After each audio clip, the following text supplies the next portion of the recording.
India മഹാരാജ്യത്ത് സംസ്ഥാനങ്ങളിൽ ഭരണനിർവഹണം നടത്തുന്നത് ജനങ്ങൾ നിയമസഭയിലേക്ക് അയക്കുന്ന ജനപ്രതിനിധികളാണ്. മെമ്പർ ഓഫ് ലെജിസ്ലേറ്റീവ് അസംബ്ലി എന്ന MLA-മാരിലൂടെയാണ് സംസ്ഥാനങ്ങളിൽ ഭരണനിർവഹണം സുതാര്യമായി നടക്കുന്നത്. രാജ്യത്തെ കേന്ദ്രഭരണ പ്രദേശങ്ങളിലും സംസ്ഥാനങ്ങളിലുമായി ആകെ 4123 MLA-മാരാണ് 140 കോടി ജനങ്ങൾക്കായി ഉള്ളത്.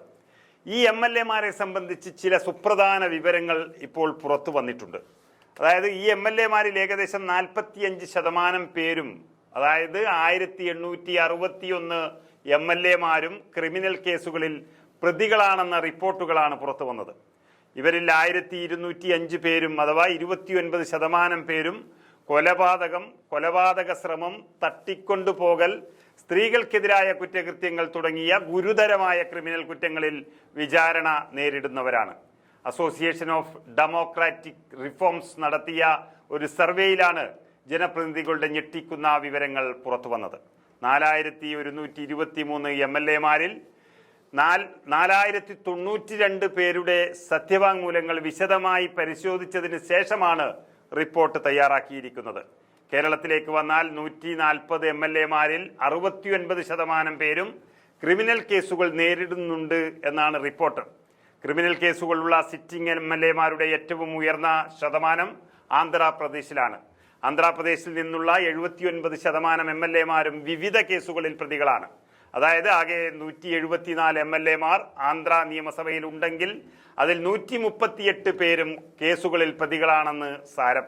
തൊട്ടു പിന്നാലെയാണ് കേരളവും തെലുങ്കാനയും നിൽക്കുന്നത്. ഈ രണ്ട് സംസ്ഥാനങ്ങളിൽ നിന്നുള്ള 69% MLA-മാരും വിവിധ കേസുകൾ പ്രതിപട്ടികയിലുണ്ട്.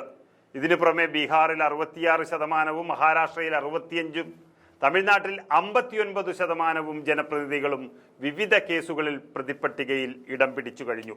അതേസമയം ഗുരുതരമായ ക്രിമിനൽ കേസുകൾ നേരിടുന്ന MLA-മാരുടെ പട്ടികയിലും ആന്ധ്രാപ്രദേശ് തന്നെയാണ് ഒന്നാം സ്ഥാനത്ത് നിൽക്കുന്നത്.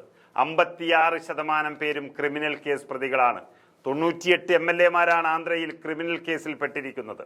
തെലുങ്കാനയിലെ ആകെ MLA-മാരിൽ 50%, ബീഹാറിൽ 49% MLA-മാരും ക്രിമിനൽ കേസുകളിൽ പ്രതിപട്ടികയിലുണ്ട്. പാർട്ടി തിരിച്ചുള്ള വിശകലനവും അങ്ങനെ പുറത്തു വന്നിട്ടുണ്ട്. ചന്ദ്രബാബു നായിഡുവിന്റെ തെലുങ്ക് ദേശം പാർട്ടിയിലാണ് ക്രിമിനൽ കേസുകൾ നേരിടുന്ന MLA-മാരുടെ ഏറ്റവും ഉയർന്ന കണക്കുള്ളത്. ഈ പാർട്ടിയിൽ നിന്നുള്ള 86% MLA-മാരും വിവിധ കേസുകളിൽ പ്രതികളായിട്ടുണ്ട്.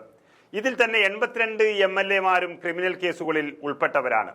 BJP-യിലെ MLA-മാരുടെ കണക്ക് നോക്കിയാൽ ഏകദേശം 39% പേരും കേസുകളിൽ പല കോടതിയുടെ പ്രതിപട്ടികയിലുണ്ട്. 1653 BJP MLA-മാരിൽ 436 പേർ ക്രിമിനൽ കേസുകളിലെ പ്രതിപട്ടികയിൽ ഇടം പിടിച്ചു കഴിഞ്ഞു. കോൺഗ്രസിന്റെ 646 MLA-മാരിൽ 339 പേർ കേസുകളിൽ ഉൾപ്പെട്ടു.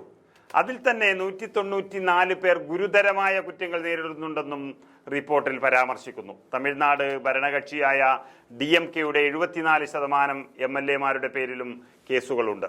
തൃണമൂൽ കോൺഗ്രസ് MLA-മാരിൽ ഏകദേശം 41% പേരും ക്രിമിനൽ കേസുകൾ നേരിടുകയാണ്. അടുത്തിടെ ഡൽഹിയിൽ അധികാരത്തിൽ നിന്ന് പുറത്താക്കപ്പെട്ട ആം ആദ്മി പാർട്ടിയുടെ 123 MLA-മാരിൽ 69 പേരും ക്രിമിനൽ കുറ്റങ്ങളിൽ വിചാരണ നേരിടുന്ന നേതാക്കന്മാരാണ്. ഈ കേസുകളിൽ ശിക്ഷിക്കപ്പെട്ടാൽ മാത്രം ഏകദേശം 2000-ലധികം MLA-മാരും അയോഗ്യതയിലേക്ക് വഴിമാറും എന്ന സൂചനയാണ് ലഭിക്കുന്നത്. കേരളത്തിലെ MLA-മാരിൽ 96 പേരും കേസുകളിൽ പ്രതികളാകുമ്പോൾ 50-നടുത്ത് MLA-മാരാണ് ഗുരുതരമായ കേസുകളിൽ വിചാരണ നേരിടുന്നത്.